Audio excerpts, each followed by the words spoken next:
ኢኮኖሚው አለ። አሜሪካና እስራኤል ከኢራን የገጠሙት ጦርነት ባስከተለው ቀውስ ለነዳጅ ግብይት በሚያደርገው ድጎማ እጅግ በጣም ከፍተኛ ጉዳት እንደደረሰበት የገለጸው የኢትዮጵያ መንግስት በዓለም አቀፉ የገንዘብ ድርጅት ከሚሰጠው ብድር ውስጥ $200 ሚሊዮን ቀደም ብሎ እንዲለቀቅለት እየጠበቀ ነው።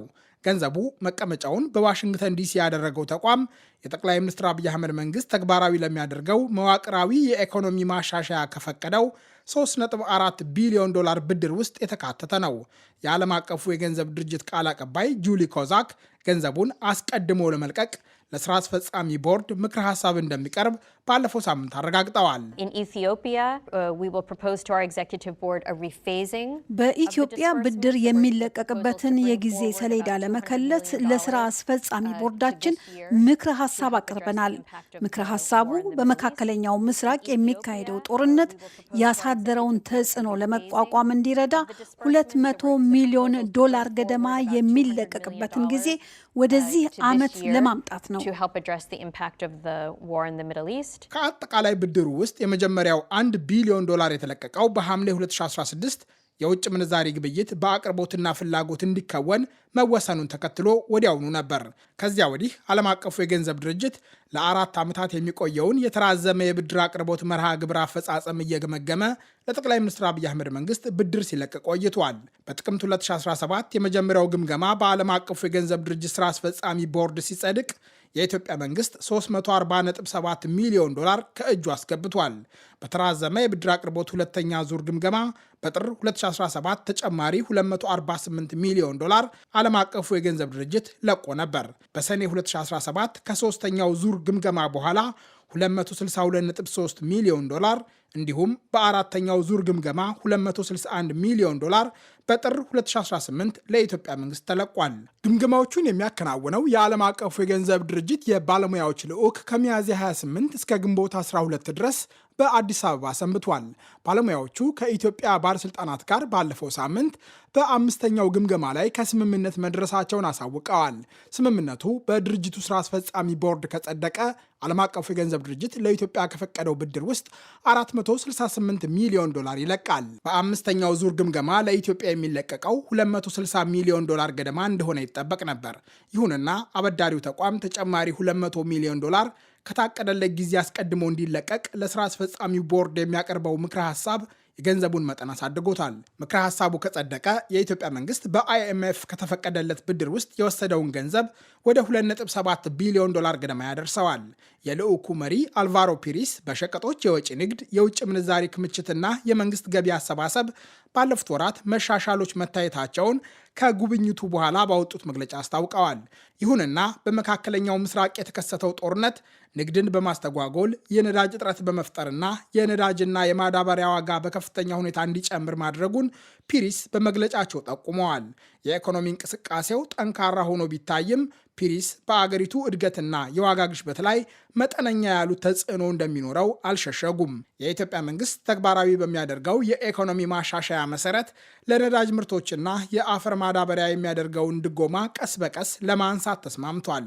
ለምሳሌ ያክል እስከ ሐምሌ 2018 ባለው የዘንድሮ በጀት ዓመት ለነዳጅ ድጎማ የተያዘው $100 ቢሊዮን እንዲሆን ጣሪያ እንደተቀመጠ የዓለም አቀፉ የገንዘብ ድርጅት የተራዘመ የብድር አቅርቦት አራተኛ ዙር የግምገማ ሰነድ ያሳያል።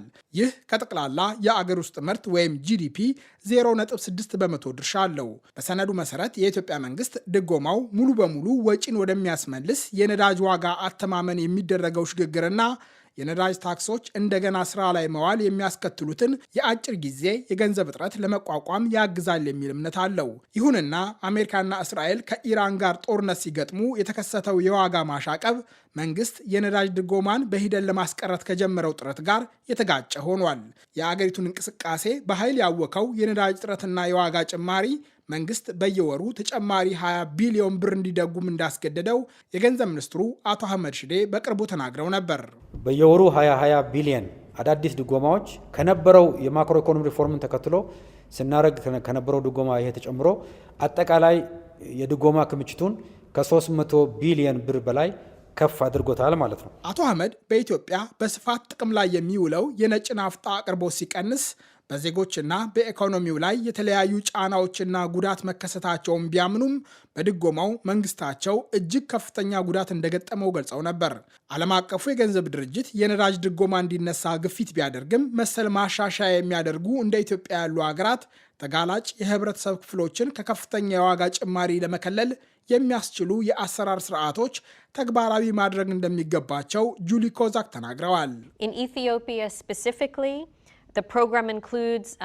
በተለይ በኢትዮጵያ መርሃ ግብሩ ተጋላጭ ቤተሰቦችን ለመጠበቅ ለተዘረጋው የልማታዊ ሴፍትኔት ፕሮግራም የመንግስትን የመዋጮ ግብ ያካተተ ነው።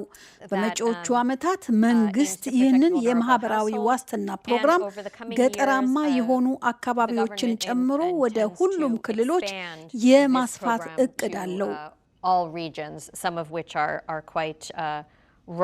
ጁሊ ኮዛክ በማብራሪያቸው የኢትዮጵያ መንግስት የውጭ ምንዛሪ ግብይት ስርዓትን ለማዘመን የሚያስችሉ ጠቃሚ እርምጃዎች መውሰዱን ተናግረዋል።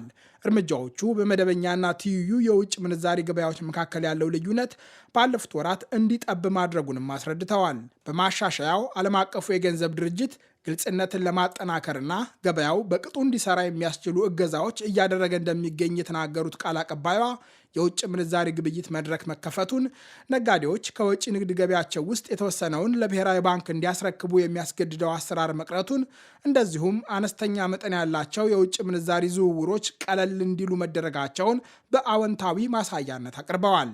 በተራዘመ የብድር አቅርቦት መርሃ ግብር ውስጥ ከተካተቱ የማሻሻያ ዓላማዎች አንዱ የሆነው የዕዳ አከፋፈል ሽግሽግ ጉዳይ ግን በታቀደለት ፍጥነት እየተጓዘ አይደለም። የሀገሪቱ መንግስት 51.8 ቢሊዮን ዶላር የውጭና የሀገር ውስጥ ዕዳ አለበት። ከዚህ ውስጥ 33.5 ቢሊዮን ዶላር የውጭ ዕዳ ነው። በዓለም አቀፉ የገንዘብ ድርጅትና በዓለም ባንክ ስር የሚገኘው የዓለም አቀፍ ልማት ማህበር ትንተና ኢትዮጵያ የዕዳ ጫና ውስጥ የምትገኝና ያለባት የብድር መጠንም ዘላቂነት የሌለው እንደሆነ ያሳያል። መንግስት የአገሪቱን የዕዳ ጫና ከከፍተኛ ወደ መካከለኛ ዝቅ ለማድረግ ከአበዳሪ ተቋማት፣ አገራትና የግል ባለውረቶች ጋር ላለፉት ዓመታት ድርድሮች ሲያደርግ ቆይቷል።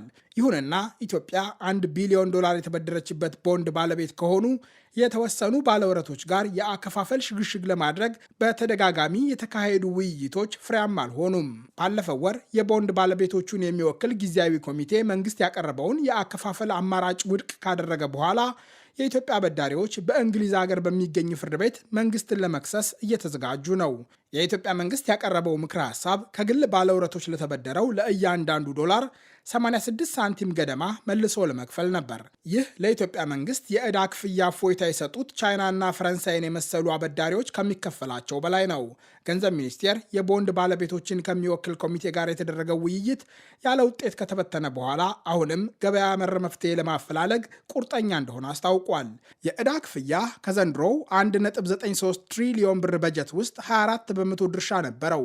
በ2018 በጀት ዓመት 463 ቢሊዮን ብር ለዕዳ ክፍያ የመደበው መንግስት የሀገር ውስጥ ወለድ ክፍያውም በከፍተኛ መጠን አሻቅቧል። የገንዘብ ሚኒስትሩ አቶ አህመድ ሽዴ ነገ ለተሰናባቹ የህዝብ ተወካዮች ምክር ቤት በሚያቀርቡት ማብራሪያ ለ2019 ከተዘጋጀው 2.34 ትሪሊዮን ብር በጀት ውስጥ ለዕዳ ክፍያ ምን ያክል እንደሚመደብ ይታወቃል። ዓለም አቀፉ የገንዘብ ድርጅት የኢትዮጵያ አበዳሪዎች አገሪቱ ያለባትን የዕዳ ጫና ለማቃለል መፍትሄ እንዲያፈላልጉ ጥረት በማድረግ ላይ እንደሚገኝ ጁሊ ኮዛክ ገልጸዋል። እኛ ሁሉም ባለድርሻዎች በጋራ ለጉዳዩ ተገቢ መፍትሄ እንዲያፈላለጉ እያደረግን ነው። ምክንያቱም የዕዳ ዘላቂነትን ለረጅም ጊዜ መመለስ ለኢትዮጵያ ጠቃሚ እርምጃ ነው። ሁሉም ባለድርሻዎች በጋራ ሆነው ለሁሉም ወገኖች ተስማሚ የሆነ ምክረ ሀሳብ እንዲያፈላልጉ እናበረታታለን።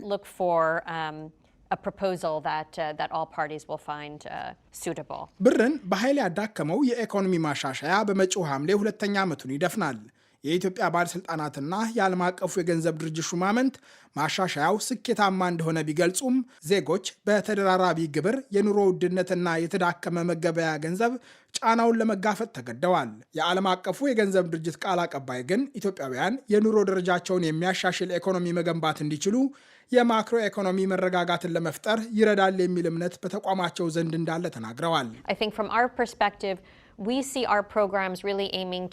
በእኛ በኩል መርሃ ግብሮቻችን በአገሪቱ የማክሮ ኢኮኖሚና የፋይናንስን መረጋጋትን ለመመለስ ያስችላሉ ብለን እናምናለን። ይህ ደግሞ ለጠንካራና ዘላቂነት ላለው እድገት መሰረት ነው። ይህ ለጠንካራና ቀጣይነት ላለው እድገት ብቸኛው ቅድመ ሁኔታ ባይሆንም የኛ እንደ ተቋም አስተዋጽኦ መንግስት፣ ህዝቡና ድርጅቶች በዚያ መሰረት ላይ የሚመኙትን ተስፋቸውን የሚያሳካና የኑሮ ደረጃቸውን የሚያሻሽል ኢኮኖሚ መገንባት እንዲችሉ የማክሮ ኢኮኖሚ መረጋጋትን መፍጠር ነው። አድማጮች፣ የዛሬው መሰናዶ ተጠናቀቀ። እሸቴ በቀለ ነኝ። ጤና ይስጥልኝ።